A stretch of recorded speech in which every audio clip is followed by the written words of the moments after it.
Let's talk about the feature that lets you compare work items and commits between releases.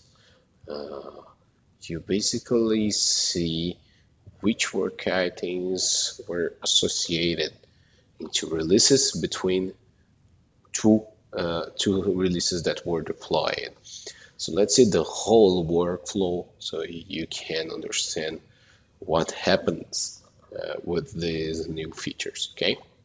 Well, let's work with some work items and some source files. I created a repository, a Git repository here with some files, and if you see, I have one markdown file for each feature I've already done. Right here, I have three features, and we have three markdown files. These markdowns have basic content. This file has contents from feature 1, feature 2, feature 3, and I have a PowerShell file that writes all of the contents from each files to the release log. Okay, so I have a build that put these files into an artifact, and then I use these artifacts into a release definition. So let's take a look at the build definition and then the release definition, so you can better understand.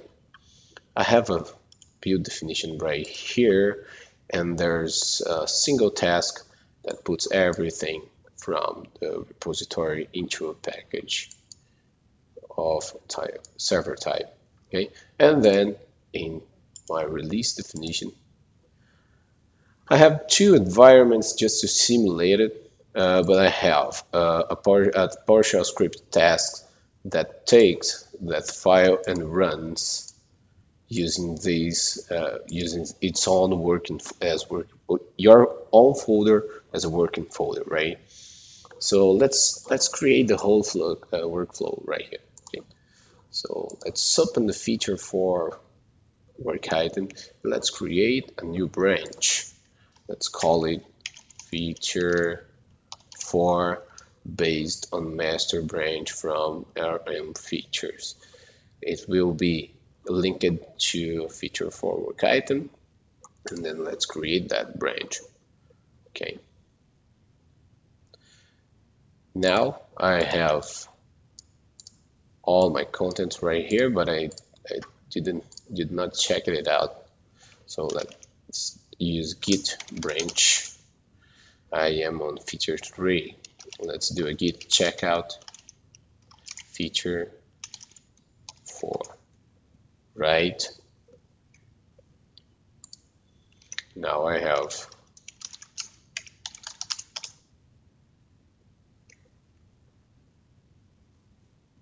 let's first, of course, git pull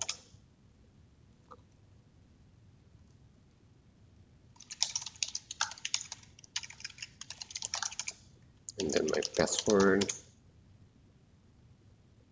Okay, we have a new branch here, which is feature 4. Let's do a git checkout feature 4. Right? Git branch, and now I am on feature 4. So let's do a change to this branch. Let's create a new file for this feature 4.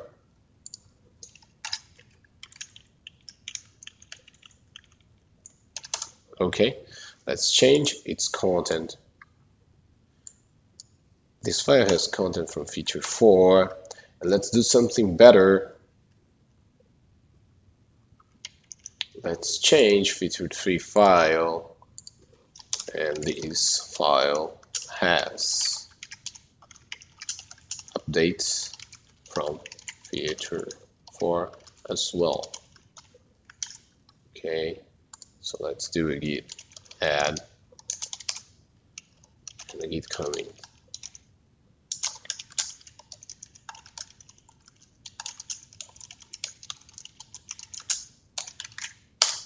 Okay, and let's do a git push.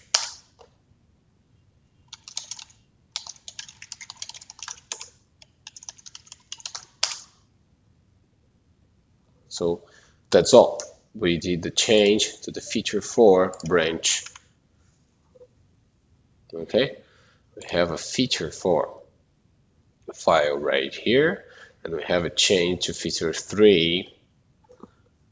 Let's get back to work.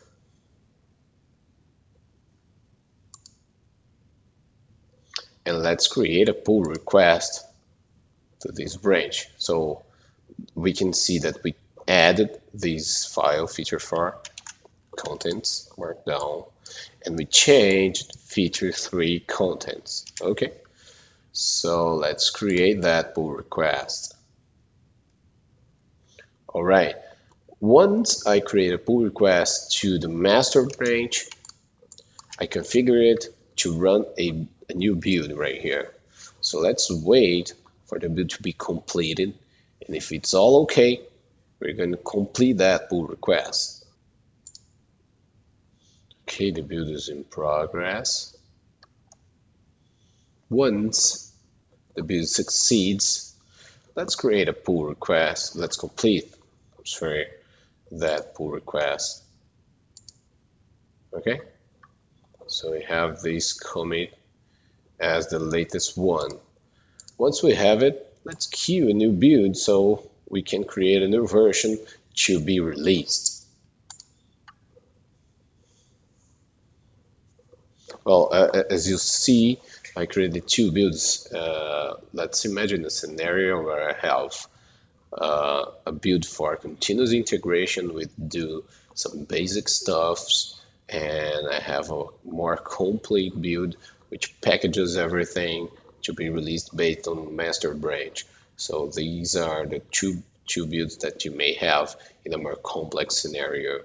So let's wait for the build for packaging to be completed. Well, the build is now running. It's basically fast because we have only one task of copying it to the artifacts. Okay, we have everything. Let's take a look if we have all the artifacts at the package.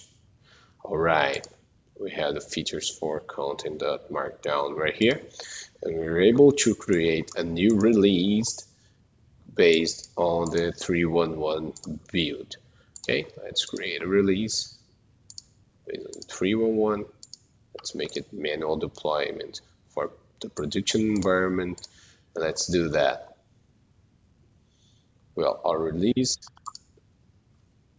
is here. What we can see right here, we can see we have a work items section which says which work items are associated to this release. Basically, it takes the associated work items from the build I am deploying. So I have these work items associated to the build 311, which makes it automatically associated to the release that I'm deploying of this build. Okay, so if this deploy succeed, we can compare commits between 2 releases. We have release 10, and we're comparing with release 9. Okay, what happened since release 9 to release 10? And if we need to go earlier, we can choose a different release, and we can see everything that happened in this period of time between these 2 releases. The same happens with work items. Which work items were changed between release 9 and release 10? We can see that only feature 4 were changed. Let's see what happened between release 7 and release 10. We can see that we changed 3 user stories right here. So basically, these are the main uses that you will perform using this new feature from Spring 100. You can compare work items and commits between releases.